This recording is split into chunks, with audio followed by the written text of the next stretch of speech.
Hey guys, this is Ashok Kumar, your psychologist from Crack SSB Masterclass.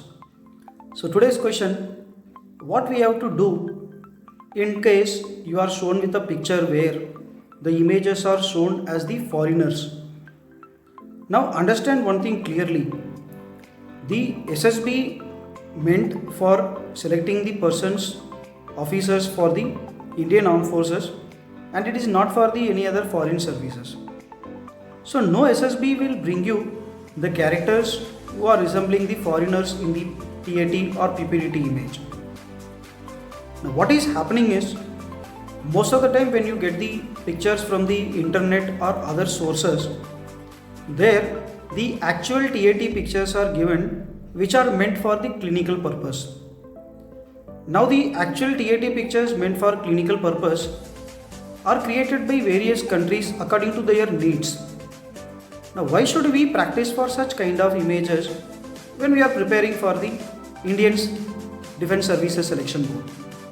So that means you don't have to practice for images where the foreign characters or such kind of things are shown. Understand clearly that the images can be always shown in the SSB. They include the characters of Indian nature. That means you don't have to practice for the images which are not relevant to our system or our scenario. Such kind of images, when you practice, it will rather give you more confusing thoughts. Like the foreign culture, the law, rules and regulations of the foreign culture, all those things we are not familiar. So such kind of pictures cannot be handled properly in the stories.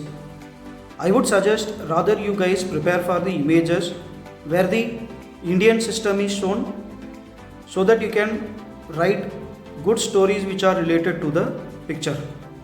I hope you understood the basic doubt for this particular question.